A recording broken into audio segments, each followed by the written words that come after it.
But you know, the videos they had to be done. You know, but we were. You know, it was just another way of promoting yourself. Yeah, I mean, and you know, you never know. That was the X factor for us. We thought we had our career mapped out perfectly, and we knew exactly how to get from A to B to C. We hadn't counted on the video explosion and what video was going to do for us, and particularly here, because that was really the final.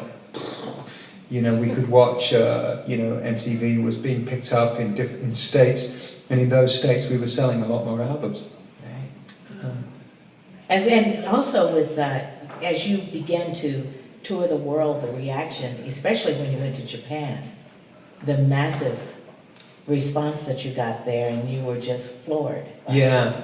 I mean, thankfully, I was taller than most of the people there, but and I've never felt really threatened. You know, thankfully, I've never really felt threatened in some of the really crazy situations that we got ourselves in, and nobody got seriously hurt, I'm glad to say.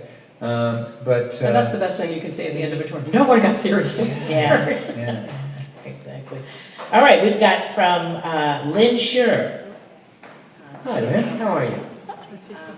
Where are you from, Lynn? I'm Hudson, New York. All right. And how do you feel social media would have affected you and the entire band back in the day? Yeah. For the good or for the bad, as it would have been harder to hide your addictions from the public eye? Yeah, well, that's a point. I think one of the hardest things to do is to get that serious, committed time to creativity, where you really have to shut everything out. And there comes a time where you've got to turn the computer off, and you've got to turn your cell phone off, because otherwise you're just not, you know, you need that attention. You need everybody's attention. And that wasn't a problem in 1982. You know, everybody was entirely present.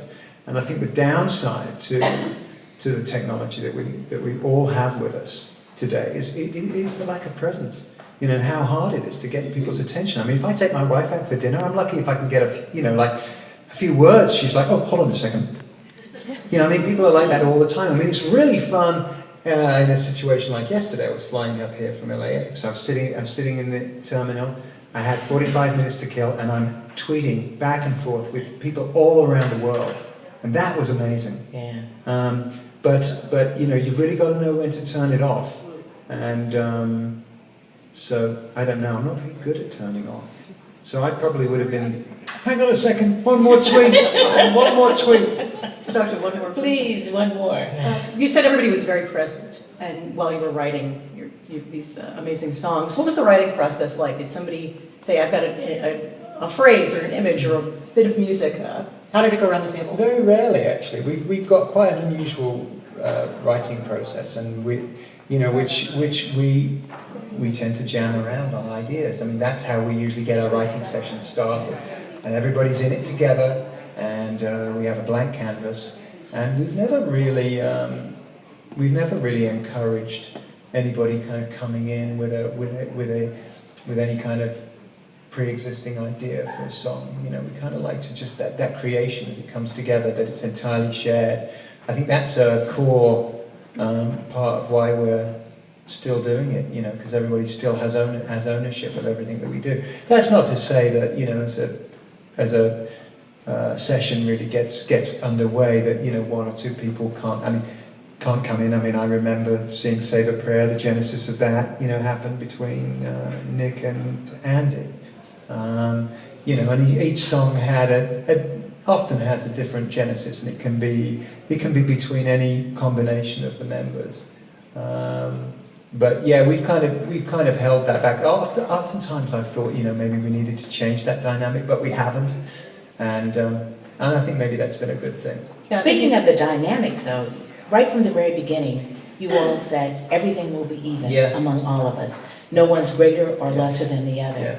And you said that also going in, that knowing that everyone had the same amount invested was so important also to the band. Very much.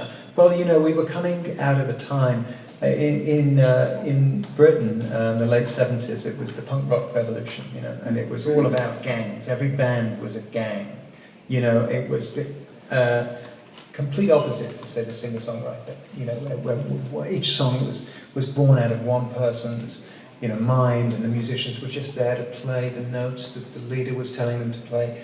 We were born out of that punk thing, and it was very democratic, and each band was its own cult, and we were all comfortable with that. There was nobody that didn't want to function outside of that. Nobody ever said, this isn't working for me. I need more.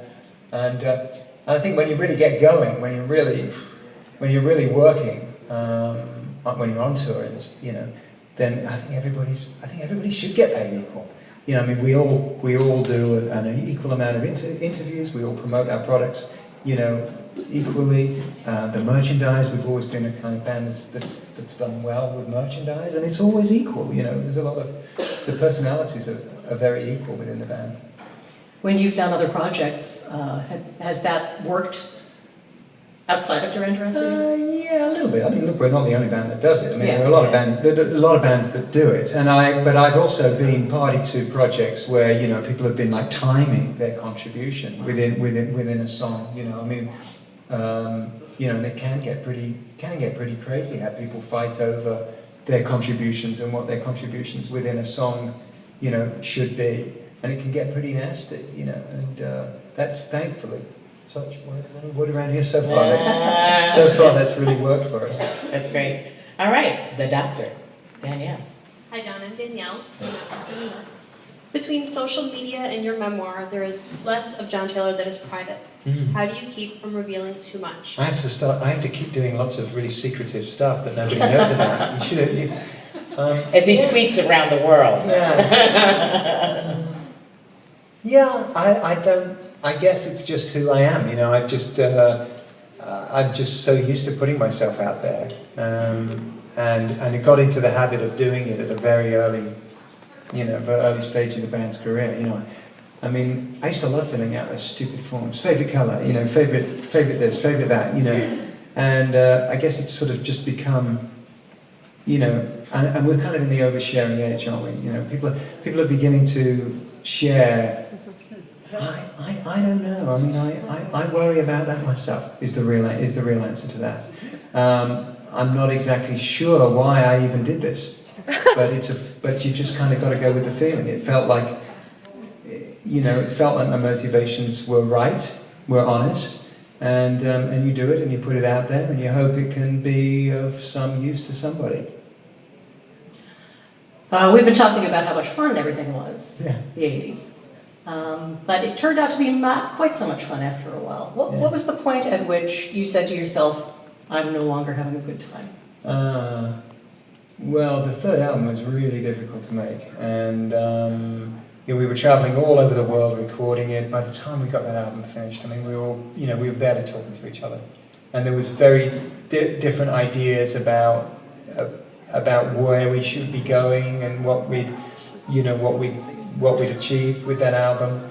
But then we got back on tour, and tours have this habit of just freezing everybody, because you really don't have to think. You don't have to really, first of all, you don't have to get into it with anybody. There's nothing to discuss. You just play the show night after night after night. You don't even have to talk to each other throughout the course of the day. Plus the fact you're getting that feedback, you're getting that fantastic rush, from the show. But then when that album was finished, I don't know, it just, we just started getting bogged down. It was just very difficult to maintain that pace.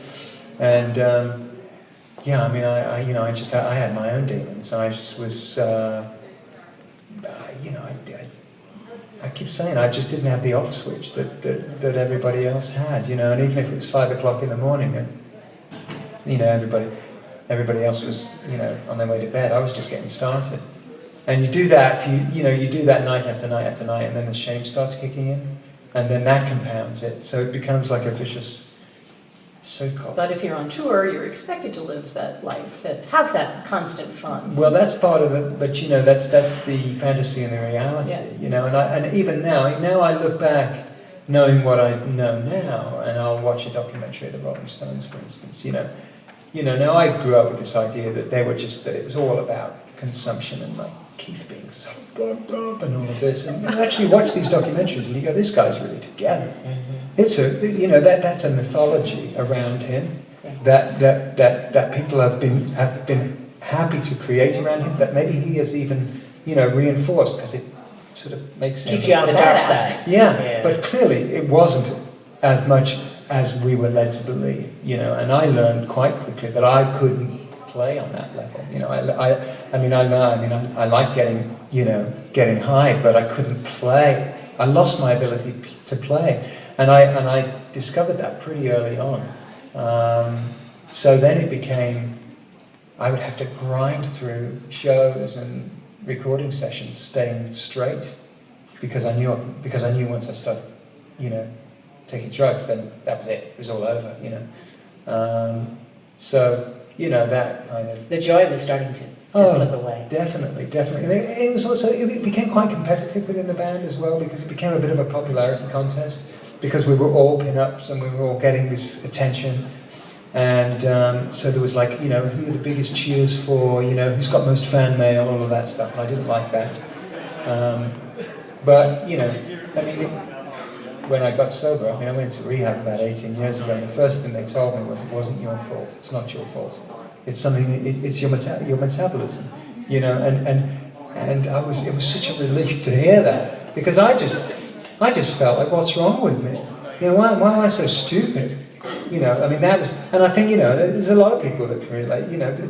We've all got one in our family. The one who just doesn't know how to stop. Uncle Albert just doesn't know how to put the plug in the jug. Or I say she doesn't have an off switch. Yeah, there's always one. And you can be sure that one guy, that one woman that we know that is like that, feels pretty damn bad about themselves most of the time, and they wake up with a horrendous sense of themselves. And what is wrong with me? And why can't I? When everybody else goes to bed, why can I not go to bed? And I had years like that, so I really needed that. I needed somebody to tell me that it was okay, that it wasn't my fault, that it wasn't my parents' fault.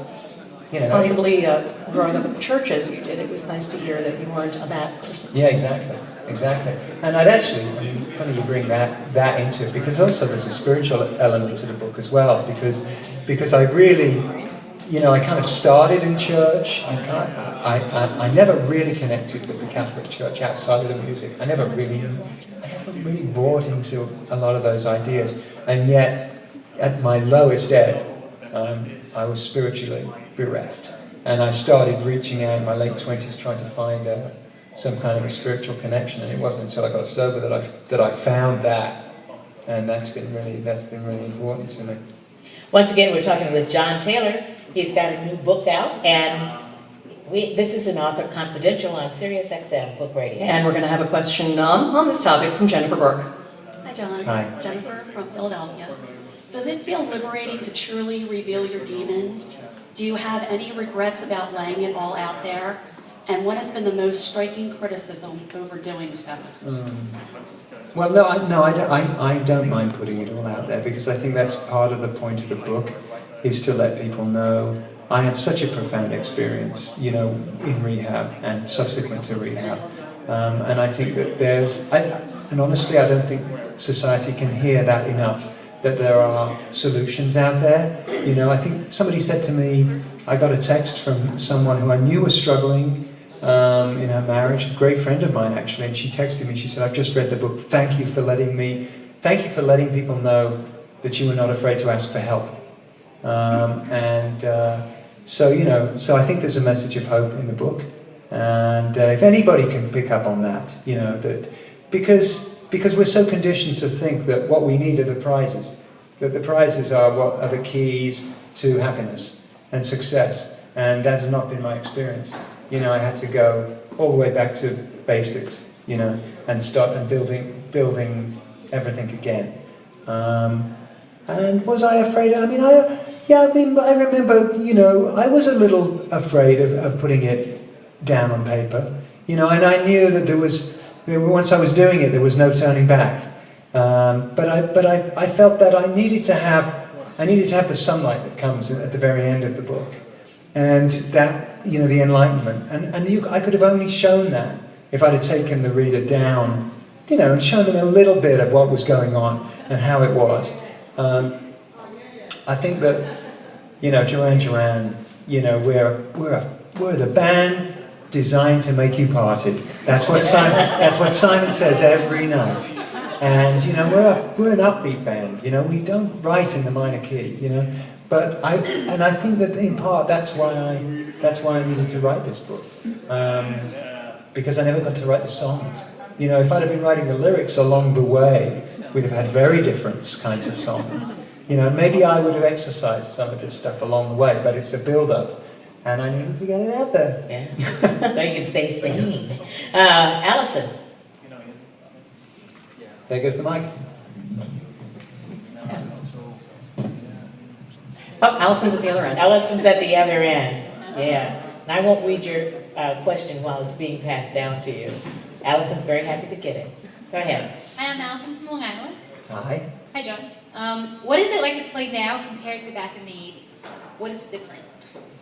Well, I wish I could simplify and say back in the 80s, you know, back in the 80s is like it's a big, you know, like, I mean, there's nothing like when you're getting started. I mean, it's the most fun when you really know that you've got something going. It's the most exciting because you're learning how to play, you're learning how to play off each other, you're learning how to play to an audience, doing it all for the first time. There's nothing like that. You can't compare it.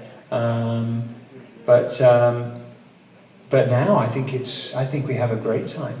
I think we've got a very strong ethic in the band today. I think we've had a couple of real lessons lately. I think Simon losing his voice, having to cancel shows, we don't take it for granted anymore. I think the worst thing an artist and entertainer can have is complacency, where you're just coming out every night and you're just dialing it in. I think everybody knows it. Everybody knows it on stage. Everybody knows it off stage. I think part of the job is to invigorate every performance.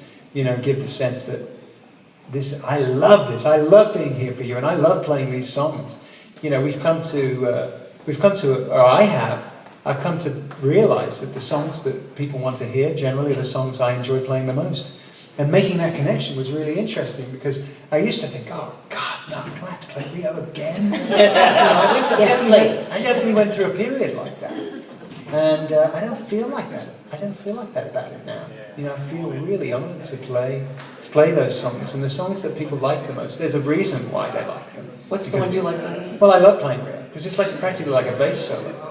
You know, it's like an 8-minute long bass solo. You know, I mean, it's like, so how many notes can you play? But it usually comes right at the end of the show, and everybody else is like, you know, can we just play a slow song now? And I've got to play faster than, you know, I've been playing all through the show. But no, it's good. I think you can only come to that with a sort of from a sober standpoint. You know, I've had a lot of.